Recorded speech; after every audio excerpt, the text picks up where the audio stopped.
कोरबा शहर स्थित इंदिरा गांधी जिला अस्पताल में लोगों को डायलिसिस की निःशुल्क सुविधा मिल रही है। जिला अस्पताल के डायलिसिस सेंटर में डायलिसिस सेवा शुरू हो जाने से कोरबा सहित आसपास के जिलों की जनता को अब परेशान नहीं होना पड़ रहा है। जिला अस्पताल के डायलिसिस सेंटर में अब तक लगभग 3000 लोग मुफ्त में डायलिसिस सुविधा का लाभ ले चुके हैं। जिला प्रशासन लोगों को अच्छी स्वास्थ्य सुविधा प्रदान करने के लिए इस दिशा में लगातार कार्य कर रहा है। स्वास्थ्य सुविधाओं को सुदृढ़ बनाया जा रहा है।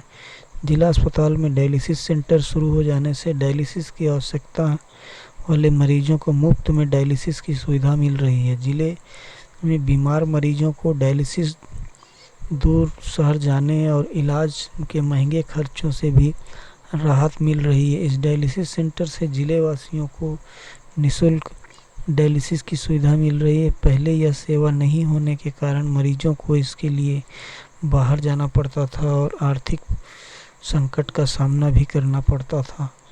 जिले में डायलिसिस सेंटर होने से समय पर उपचार सुनिश्चित होने से मरीजों की जान बचाई जा रही है। साथ ही इलाज में आने वाले खर्च भी लोगों को नहीं करना पड़ रहा है। डायलिसिस सेवा ले रहे मरीज अस्पताल की व्यवस्थाओं तथा मरीजों को प्रदान की जाने वाली सेवाओं के संबंध में संतुष्टि प्रकट कर रहे हैं। डायलिसिस कराने अपने पिताजी को लेकर आया अमरैयापारा निवासी प्रकाश दास महान ने बताया कि पिछले 8 महीने से इनके पिता की निःशुल्क डायलिसिस जिला अस्पताल में करा रहे हैं। उन्होंने बताया कि प्राइवेट अस्पतालों में डायलिसिस कराने पर बहुत पैसा देना पड़ता था। शासन की इस मदद से यहाँ बिना पैसे डायलिसिस की सुविधा मिल रही है। उन्होंने ज़रूरतमंद लोगों को सरकार के द्वारा निःशुल्क डायलिसिस सेवा प्रदान करने के लिए शासन का आभार प्रकट किया। डायलिसिस कराने आए जांजगीर चांपा जिले के जयजयपुर जनपद पंचायत के मरीज अजय कुमार साहू ने बताया कि वह सप्ताह में 3 दिन कोरबा जिला अस्पताल में डायलिसिस कराने आते हैं। पहले वह बिलासपुर में डायलिसिस करवाते थे जिसमें बहुत पैसा लगता था। उन्होंने बताया कि यहाँ निःशुल्क में डायलिसिस की सुविधा मिल रही है। अस्पताल की सुविधा भी बहुत अच्छी है। यहाँ मरीजों को कोई परेशानी नहीं होती। उन्होंने शासन की इस निःशुल्क सुविधा के लिए सरकार के प्रति आभार प्रकट किया है। डायलिसिस टेक्नीशियन दीपक राठौर ने बताया कि कोरबा जिला अस्पताल में लगभग 10 महीने से डायलिसिस सेंटर का संचालन किया जा रहा है। यह सेंटर राष्ट्रीय स्वास्थ्य मिशन जीवन धारा निःशुल्क डायलिसिस कार्यक्रम के तहत संचालित किया जा रहा है। अभी तक लगभग 3000 लोगों का डायलिसिस इस सेंटर में किया जा चुका है। डायलिसिस सेवा के लिए मरीजों को कोई राशि नहीं चुकानी पड़ती। इस सेंटर में दूर दराज और दूर जिले के लोग भी डायलिसिस कराने आते हैं। जिला वासियों की इस डायलिसिस सेंटर से बहुत लाभ मिल रहा है। डायलिसिस सेवा का लाभ लेने के लिए मरीजों को सिर्फ आधार कार्ड लाना पड़ता है। मरीजों से डायलिसिस का शुल्क नहीं लिया जाता है।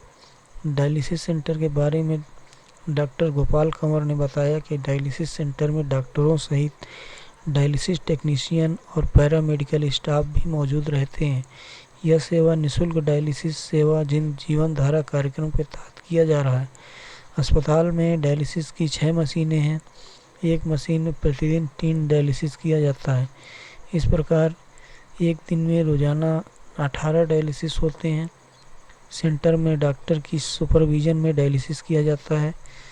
मुख्य चिकित्सा एवं स्वास्थ्य अधिकारी बी बोर्डे ने बताया कि जिला चिकित्सालय में डायलिसिस के लिए 6 मशीन लगाई गई हैं।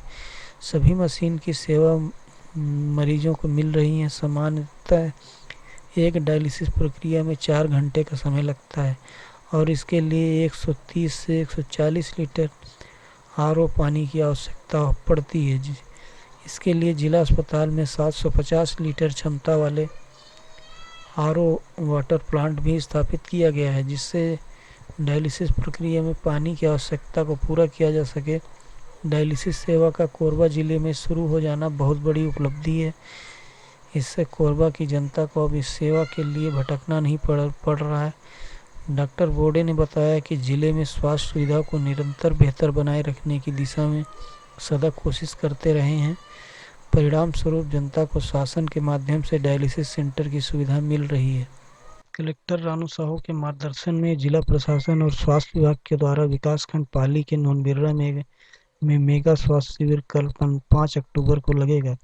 इस शिविर में नोनबिर्रा सहित आसपास के गांवों के 2500 लोगों का स्वास्थ्य परीक्षण और इलाज का लक्ष्य निर्धारित किया गया है। स्वास्थ्य शिविर में के लिए तैयारियां जारी हैं। नोनबिर्रा के हाई स्कूल परिसर में आयोजित होने वाले इस स्वास्थ्य शिविर में ग्रामीणों की स्वास्थ्य जांच रायपुर के बड़े अस्पतालों सहित इंडियन मेडिकल एसोसिएशन के विशेषज्ञ डॉक्टरों द्वारा की जाएगी। सभी प्रकार की जांच निःशुल्क होगी। मरीजों को शिविर में दवाइयां भी निःशुल्क मिलेंगी। कलेक्टर साहू ने पाली विकास खंड सहित जिले के सभी निवासियों को इस स्वास्थ्य शिविर में अधिक से अधिक संख्या में शामिल होकर स्वास्थ्य जांच करवाने की अपील की है।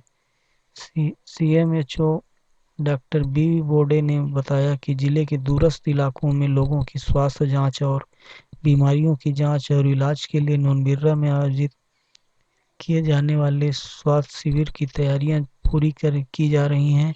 स्वास्थ्य शिविर में गर्भवती महिलाओं, महिला पुरुष तथा वयोवृद्ध और दिव्यांगजनों के लिए अलग से पंजीयन कराने तथा दवा वितरण की व्यवस्था की गई है। ग्राम नोनबिर्रा में यह शिविर 5 अक्टूबर को सुबह 10 बजे से शाम 4 बजे तक हाई स्कूल परिसर में आयोजित किया जाएगा। डॉक्टर बोडे ने बताया कि स्वास्थ्य शिविर में हृदय, नेत्र, नाक, कान, गला कैंसर सहित बीपी, शुगर, सर्जरी, लकवा आदि दूसरी बीमारियों की भी जांच की जाएगी। इस स्वास्थ्य शिविर में मरीजों के जांच उपरांत उन्हें निःशुल्क दवा का वितरण भी किया जाएगा। नोनबिर्रा में स्वास्थ्य शिविर में दिव्यांगजनों को दिव्यांगता प्रमाण पत्र तत्काल बनाकर मौके पर ही दिया जाएगा।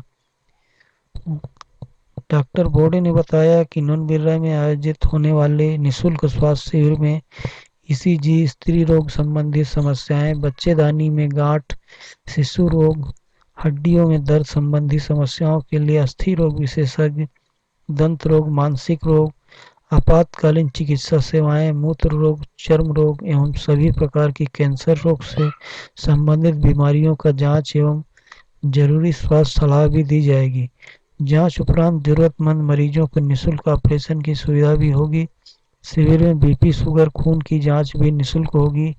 कमजोरी एवं अन्य प्रकार की बीमारियों का इलाज तथा आवश्यकता अनुसार निःशुल्क दवा भी दी जाएगी। उद्यानिकी फसल उत्पादों को राजीव गांधी किसान न्याय योजना के तहत 9,000 रुपये प्रति एकड़ आर्थिक सहायता दी जाएगी। जिला उद्यानिकी विभाग कोरबा द्वारा उद्यानिकी फसल का उत्पादन करने वाले किसानों का सर्वे किया जा रहा है। सर्वे के बाद फल सब्जी उत्पादकों को योजना का लाभ दिया जाएगा। उद्यानिकी विभाग कोरबा के सहायक संचालक आभा पाठक ने बताया कि योजना की उद्यानिकी फलस यानी फल, सब्जी, मसाले, पुष्प में कोई भी फसल खरीफ 2021 में लगाने वाले किसान पात्र होंगे।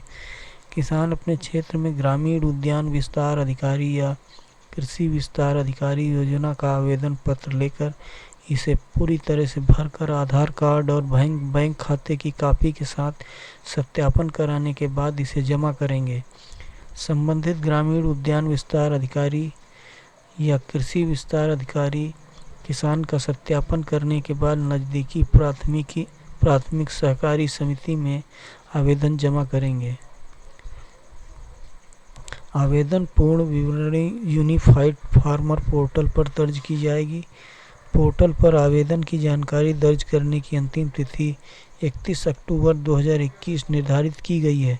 पटवारी द्वारा गिरदावरी के साथ पोर्टल पर अनुदान के लिए आवेदित रकबा का मिलाकर वास्तविक फसल का रकबा दर्ज किया जाएगा।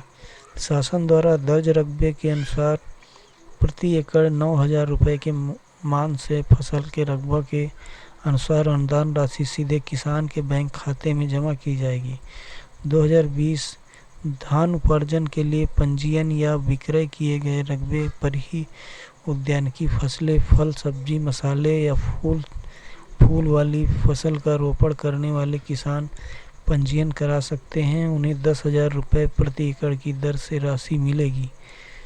महत्वपूर्ण बैठक में कृषि उद्यानिकी विभाग सहित सहकारी बैंक, आमला सहित संबंधित एसडीएम मौजूद रहे। प्रदेश के किसानों का विभिन्न शासकीय योजनाओं का लाभ लेने अब एक ही पोर्टल पर पंजीयन होगा।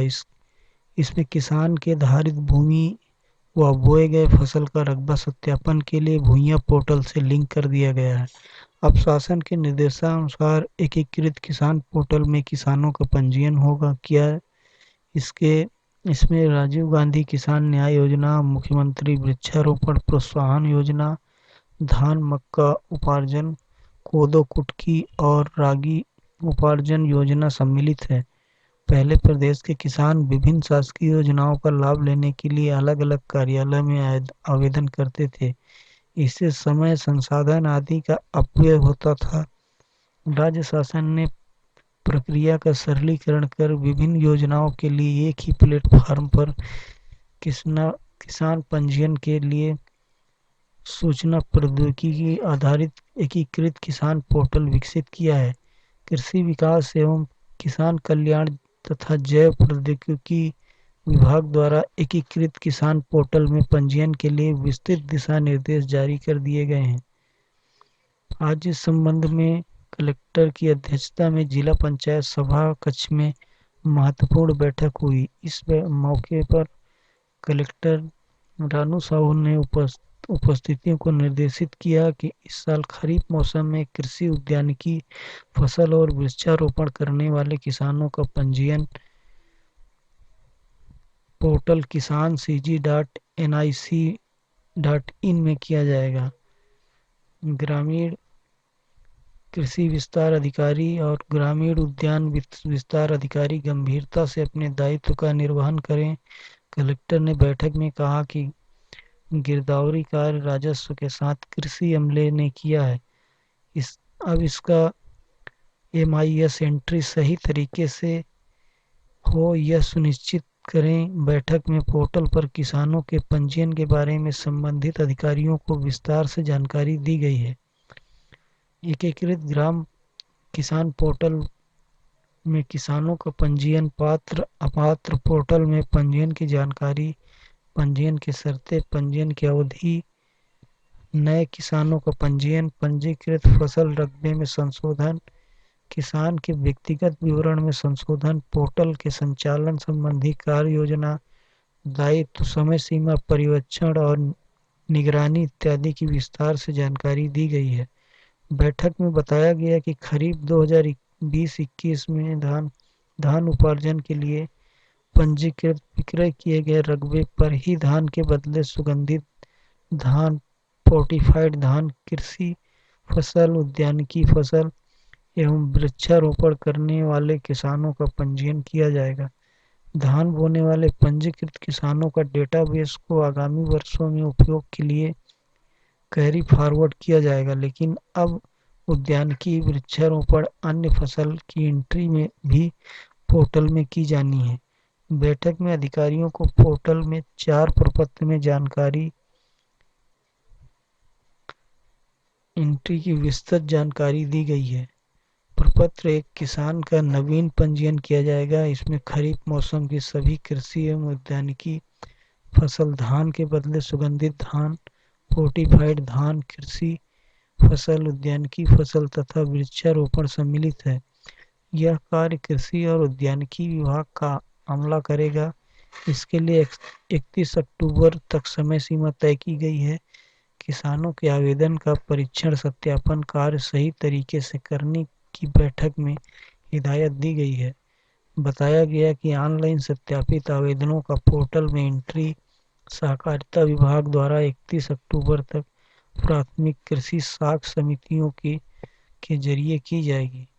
इसके लिए कलेक्टर ने सहकारिता विभाग को भी मैदानी अमले को इसकी विस्तृत और सही एंट्री करने आवश्यक मार्गदर्शन देने के निर्देश दिए हैं। बैठक में प्रपत्र में 2 के संबंध में जानकारी दी गई है कि पंजीकृत फसल रकबे में संशोधन की कार्यवाही 31 अक्टूबर तक कृषि और उद्यानिकी विभाग द्वारा की जाएगी।